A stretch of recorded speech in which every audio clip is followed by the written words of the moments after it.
and welcome to Exposed, where we provide honest news and reveal the truth. My name is Danny Alfonso, and I am the anchor woman on this show.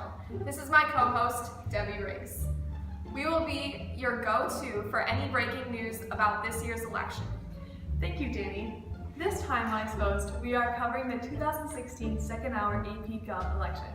There are so many interesting new candidates with some strong opinions in this race. We will each be interviewing at least one candidate and their campaign manager to get their positions on each topic and learn their campaign strategy. Let's get to know these candidates. First off, the most conservative candidate, Nick Cadle. Let's head over to our field reporter, Riley Ahern.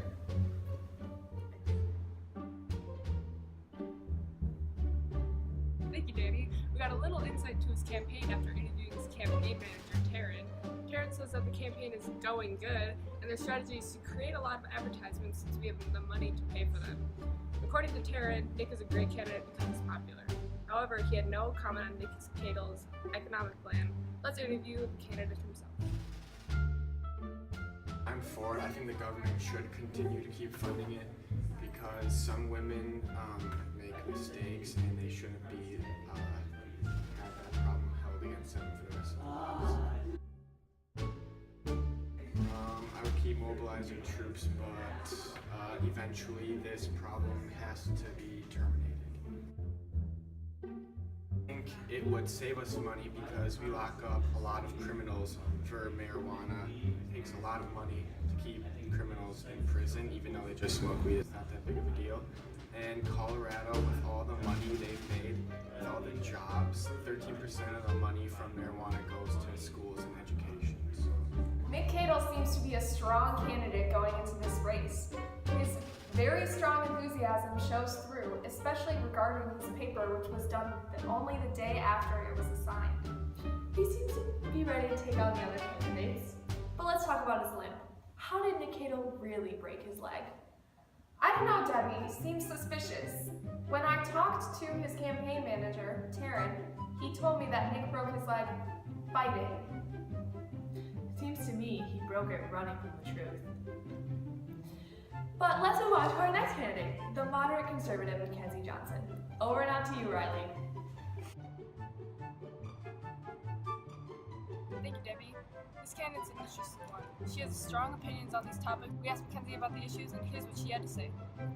When asked about social issues, she said, well, I think everyone should be treated the same. I think everyone is humans. Everyone should be treated equally.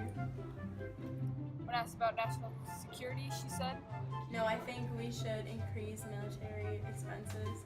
Keep the war going. Keep it going. Keep the war going, everybody. That's her news. And lastly, when asked about her fellow running mate, Nick Cadle, Mackenzie Johnson said, they should have the right that they want and have when they're ready to have. Thank you, Riley. Let's move on to our moderate candidate, Ryan McGinnis. Ryan is a lucky one because he is the incumbent, but let's see if this lead will stick with him throughout the election. Over and out to you, Riley. Thanks again, Danny. After talking to his campaign manager, Gabe Pilla, we know that the campaign is going good, but they're still in the works of creating a solid strategy to win the election. They also have no campaign slogan. When asked about his candidate's stance on abortion, Gabe said that they have not discussed that yet. Interesting, given we are far into this election. However, Ryan McGinnis and his election team have received about $150 and are planning on using those funds on advertisements in the future to gain support. Wait, Ryan McGinnis is in the conference room to find out his stance on abortion. Let's go. Make sure to zoom on. Come on.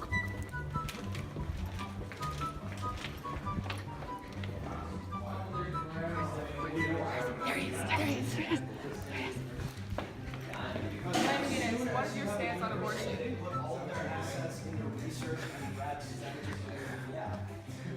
Look at McGinnis! Answer the question, Ryan. No comment.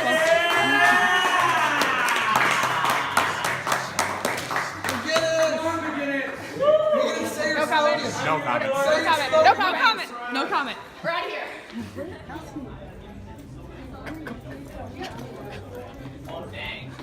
I got him! Got him! Blocking it! No! Ryan McGinnis, come here! What is your stance on wiretapping? Ryan McGinnis, what's your stance on wiretapping? Hi McGinnis, fuck McGinnis. Should it be allowed? We got it. As you heard right here, folks, should it be allowed? And a good rant. Diversity is important because it makes you aware of the world. What is your plan to reduce the crime rate? You don't get your nose. Yeah, you guys are rude. You're gonna be off the dome. What? So to reduce crime rate,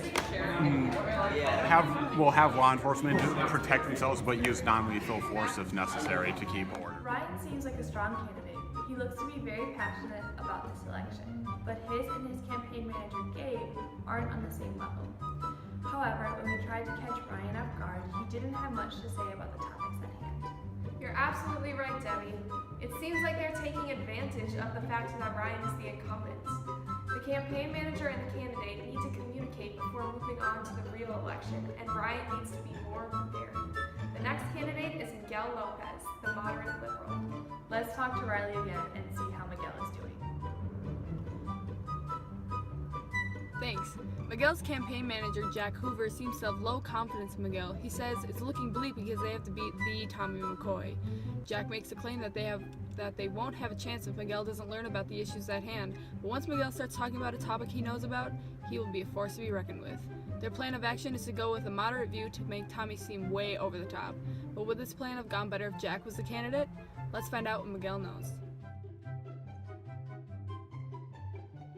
I think marijuana should be legal because it's been proven to be less harmful than alcohol. $51 billion a year is spent on the war on drugs, and I think that money could be focused on other things that are more important, like education, healthcare, public transportation, things like that. I'd put more money into clean energy because eventually that's going to be really a profitable thing to get into. Eventually all the oil is going to run out, and just moving forward, more science, more education, stuff like that.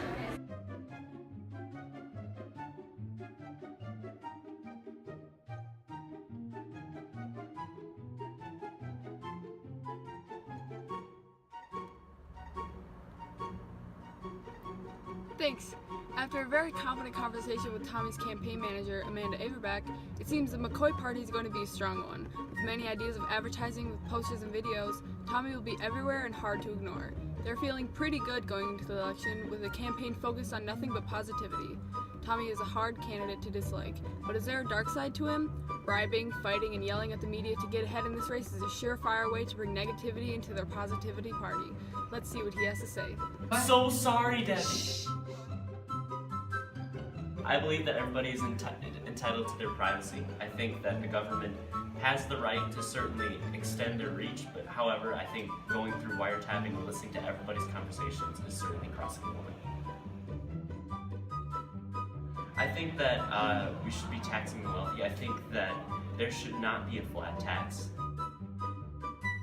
I think that budgeting, certainly in our government, has a lot of positives. However, I would change the amount of military spending. I think that military spending has been increased and increased over the years, and it's something that, although important, isn't needed in our society. Putting that money towards education, towards poor people, towards funding and other healthcare is certainly a priority over adding more guns and more weapons to our arsenal. All right. Well, thank you to Tommy McCoy. We're so happy to have this interview with you. And back to you, Debbie. Thanks, Debbie and Danny. After all the interviews and information we have compiled and exposed, I do have a few predictions for this election. Though Nick Cadle is the most conservative candidate, I think his work ethic and charismatic attitude will beat out Mackenzie Johnson's apathy towards presidential policies. Furthermore, I think Tommy McCoy will be the more successful liberal candidate, as his campaign is very well run and organized by his manager, Amanda Averback. However, Tommy shouldn't let his outlandish